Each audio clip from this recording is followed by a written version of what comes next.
ကျွန်တော်ဇုံဘီတကောင်ဖြစ်ပြောင်းလဲသွားပြီးနောက်ပထမဆုံးလုံးမိတဲ့အလုပ်ကတော့ကလေးဖော်မြူလာနှုတ်မုံတွေနဲ့တိုင်ပါတေးခံတွေကိုလိုက်လံစုဆောင်းတာပဲဖြစ်ပါတယ်။ဘာဖြစ်လို့လဲဆိုတော့ကျွန်တော်ဟာလူသားရင်သွေးမိန်းကလေးငယ်တယောက်ကိုမွေးစားထားလို့ပါပဲ။အခြားဆိုင်ပြီးတွေအားလုံးကကျွန်တော်ကိုလူအဖြစ်လှောင်ပြောင်ကြပါတယ်။ဒါပေမဲ့သူတို့မသိတာကတော့ဒီကလေးမလေးဟာတကယ်တော့လူသားမျိုးနွယ်စုရဲ့ Acre Impress ပြန်လည်ဝင်စားလာတဲ့သူဖြစ်နေတာပါပဲ။သူမဟာပြီးခဲ့တဲ့ဘဝတုန်းကစစ်တလင်းပေါင်းများစွာကိုဖျက်ဆီးခဲ့ပြီးတေလူမျိုးပါအသက်ပေးတွေကနေလွတ်မြောက်ခဲ့တယ်လို့တပားမျိုးအနွယ်ရန်သူပေါင်းများစွာကိုလည်းတုတ်တင်ရှင်းလင်းခဲ့သူဖြစ်ပါတယ်။ဒါပေမဲ့နောက်ဆုံးကောင်းကင်ဘုံတို့ပြန်လွန်တော်မူမဲ့စံသက်ချက်ကာလအတွင်းမှာ Voice on Voice One မျိုးနွယ်စုဘရင်မရဲ့ခြုံခိုတိုက်ခိုက်မှုကိုခံရပြီးကွယ်လွန်ခဲ့ရပါတယ်။အခုတော့သူမဟာကဘာပြက်ကအစောပိုင်းကာလလွန်ခဲ့တဲ့နှစ်50စီကိုကလေးငယ်တယောက်အနေနဲ့ပြန်လည်မွေးဖွားလာခဲ့ရတာပါ။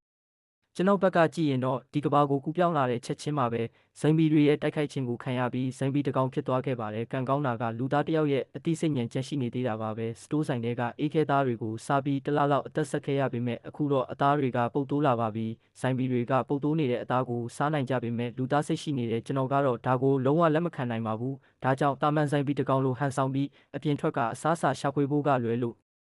ရွေးချယ်စရာမရှိခဲ့ပါဘူး။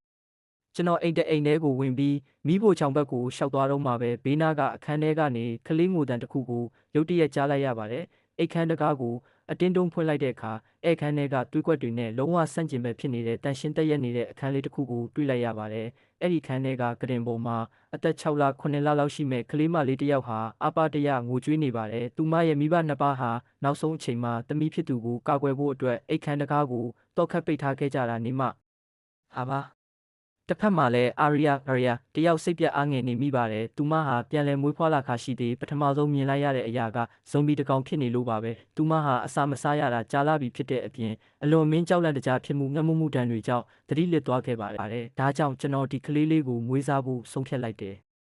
ဒါပေမဲ့ချက်ချင်းဆိုသလိုပဲကလေးလေးဟာစာလောင်လုံးလို့သတိလစ်သွားတာကိုသတိပြုမိလိုက်ပြီးအခန်းထဲကနှုတ်မုံဘူးကလည်းအလွတ်ကြီးဖြစ်နေပါတယ်။ဒါကြောင့်နှုတ်မုံသွားရှာဖို့ဆုံးဖြတ်လိုက်တဲ့အိတ်ခမ်းတကားကိုတေချာပိတ်ပြီးဇိုင်းဘီတွေဝင်မလာနိုင်အောင်ဆိုဖာခုံနဲ့ကထားခဲ့ပါတယ်။မိဖို့ကြောင့်မှရှာလို့မတွေ့တဲ့အတွက်တတိယထပ်ကိုတက်ရှာဖို့ကလွဲလို့ရွေးချယ်စရာမရှိတော့ပါဘူး။တတိယထက်စီရန်လန်းတစ်ခုလုံးမှာတော့6သွေးနေတဲ့သွေးကွက်တွေနဲ့အသားစားတွေပြန့်ကျဲနေပါတယ်။အဆောက်အုံတကားပွင့်နေတာတောင်ပုတ်စော်နှလုံးလို့မခံနိုင်တော့အောင်ပါပဲလမ်းမှာခန္ဓာကိုယ်ပျက်စီးနေတဲ့ဆိုင်းပြီးအချို့တောင်ရှိနေပါတယ်ကျွန်တော်ကတော့ဒီလိုမြင်ကွင်းတွေကိုရင်ပါနေပြီဖြစ်လို့တိုက်ခန်းတွေထဲဝင်ရှာပါတယ်မိဖို့ချောင်းအတော်များများကိုမှွေနှောက်ရှာဖွေခဲ့ပေမဲ့နှုံးမမတွေ့ပဲမပုတ်တပုတ်အသားစားချို့သာတွေ့ရပါတယ်အဲ့ဒီနောက်ပစ္စမထက်ကအခန်းတစ်ခန်းကိုရောက်တဲ့အခါအင်ရှင်မျိုးသမီးဟာဇုံဘီဖြစ်သွားပြီးသူမရဲ့ကိုယ်ပိုင်ကလေးကိုတောင်ပြန်စားထားတာကိုတွေ့လိုက်ရလို့ကျွန်တော်စွန့်သွားခဲ့ရပါတယ်တကယ်လို့ကျွန်တော်ကလေးမလေးသာအိတ်ခမ်းထဲမှာတောက်ခတ်မထားခဲ့ရင်ဒီလိုမျိုးကံကြမ္မာဆိုးနဲ့ကြုံတွေ့ရမှာတေးကြပါတယ်ကံကောင်းထောက်မှတ်စွာပဲအဲ့ဒီမိဖို့ကြောင့်တဲကနေမဖွင့်ရသေးတဲ့နှုတ်မုံဘူးနှစ်ဘူးနဲ့မပုတ်သေးတဲ့အသားစားအချို့ကိုရှာတွေ့ခဲ့ပါတယ်ဝေဝါးအခြေအနေထဲမှာပဲအာရီယာဟာသူမရဲ့ပါဇက်ထဲကိုနှုတ်ရည်တွေစီးဆင်းလာတာကိုခံစားလိုက်ရပါတယ်။သူမဟာဗီဇအရဆုပ်လိုက်ပြီးအားနည်းနည်းရှိလာတဲ့အခါမျက်လုံးကိုအတင်းကြိုးစားဖွင့်ကြည့်လိုက်ပါတယ်။သူမမတည်သေးဘူးဆိုတာသိလိုက်ရလို့အလွန်အံ့ဩသွားတယ်လို့ပိုပြီးထိတ်လန့်စရာကောင်းတာကဇိုင်းမီတကောင်ကသူမကိုကလေးထိန်တယောက်လိုဇွန်းနဲ့နှုတ်တိုက်နေတာပဲဖြစ်ပါတယ်။သူမရဲ့အတိတ်ဘဝအမှတ်တညာအရဇုံဘီတွေဆိုတာတွေးဆနေတဲ့တာရဲတိရစ္ဆာန်တွေသာဖြစ်ပါတယ်။သူမကိုယ်တိုင်တောင်ဇုံဘီဖြစ်သွားတဲ့ရဲဘော်ရဲဘက်တွေကိုတုတ်တင်ခဲ့ဘူးတာပါ။ဒီဇိုင်ဘီကငါ့ကိုမစားခင်ဝါအောင်ကျွေးထားတာလားဆိုပြီးတွေးနေမိပါတယ်